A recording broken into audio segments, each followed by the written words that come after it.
এবার আমার আসলে আপনি লাস্ট যে কথাটা বলেন সেটাই প্রশ্ন ছিল যে আইসিসির কাছে যে দলটা পাঠানো হয়েছে সেই এক্সাক্ট 15 জনই কি এখানে আছে কিনা, এর উত্তরটা তো আপনি দিলেনই যে একটা জায়গায় চেঞ্জ হয়েছে। আপনার টিমের যে মানে কম্পোজিশনটা কি সেম রয়েছে, মানে 15 এর আগে যে দলটা পাঠিয়েছিলেন 4 জন পেস বোলার 4 জন স্পিনার এইভাবেই কি দলটা করা হয়েছে? এক্স্যাক্টলি সেম দল। এবং এখানে মেইনলি একটু ক্লিয়ার করে দিই, আমি মেইনলি তানজিব সাকিব এবং সাইফুদ্দিনের মধ্যে আমাদের একটা ডিবেট মানে প্রতিদ্বন্দ্বীরা চলছিল। আপনারা জানেন যে বাকি 3 জন তো আমাদের কনফার্ম ছিলই, এবং বাকি 3 জনকে যদি রিপ্লেস করতে হয় সেখানে আমাদের একটা ফার্স্ট চয়েস ছিল হাসান মাহমুদ।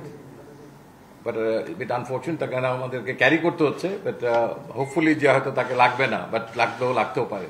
বাট অফকোর্স আমেরিকার সঙ্গে খেলাতে তো লাগবেই।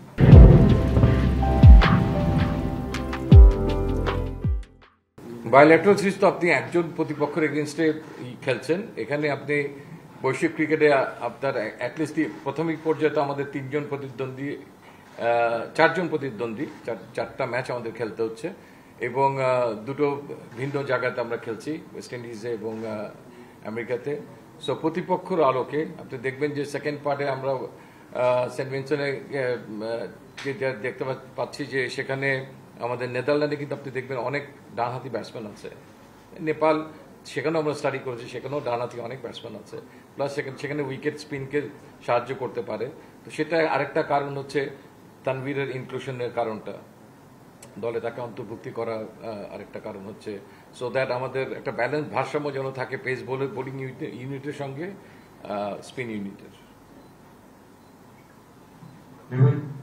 স্যার, আমার প্রশ্নটা হলো যে আপনারা এই দল গঠনের সময় মানে কি চিন্তাটা করেছিলেন বা অনুষঙ্গটা কি কি এসেছিল মানে দল গঠনের জন্য, যে একজন ক্রিকেটার ফর্মে থাকবেন, একজন ক্রিকেটার অভিজ্ঞ, অথবা দলের যে ভারসাম্য রক্ষা করার বিষয়টা, মানে দল গঠনের ক্ষেত্রে আপনাদের ক্রাইটেরিয়াটা কি ছিল?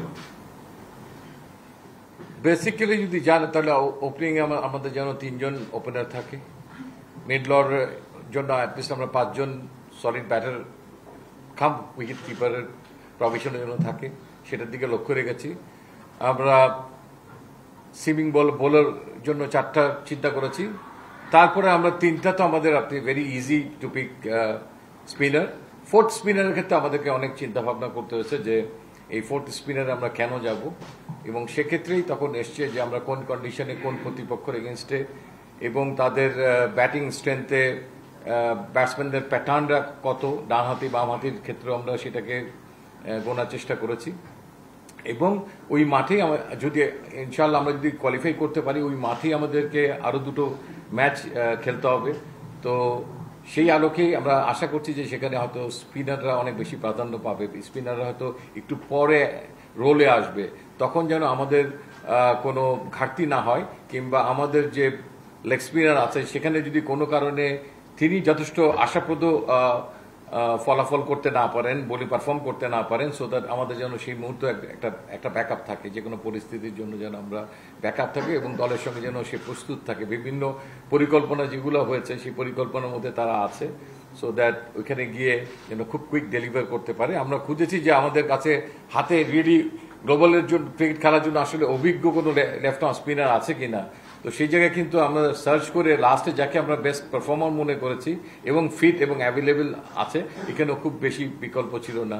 আপনি জানেন যে হয়তো আলোচনার প্রসঙ্গে হয়তো নাম তাইজুলের এসছে, না নাসুম ইসলামের এসছে, বাট তাদেরকে ছাপিয়ে তাইজুল তো ধরেন ফিটনেসেরই ঘাটতি আছে, তো তাদেরকে ছাপিয়ে তানভীর চলে এসছে আমাদের লিস্টে। এবং সেটার একটা ব্যাখ্যা আমি দিয়েছিলাম যে যখন আমরা ম্যাচ সিনারিওতে প্র্যাকটিস করেছিলাম আমরা, তখন কিন্তু আমরা বলেছিলাম যে আমরা কিছু প্ল্যান করেছি, হোমওয়ার্ক করেছি, এবং সেখান থেকে আমাদের কাছে যাদেরকে সম্ভাব্য ক্যান্ডিডেট মনে হয়েছে তাদেরকে নিয়ে কিন্তু আমরা চিটংয়ে গিয়েছিলাম। এবং আপনি আমাদের এই 2টো দলের মধ্যে যখন এখন খুব একটা ফারাক দেখতে পাচ্ছেন না খুব একটা, তার মানে আমরা একটা সুনির্দিষ্ট প্ল্যান আগের থেকেই করেছিলাম এবং সেই প্ল্যানেই মোটামুটি আমরা আছি।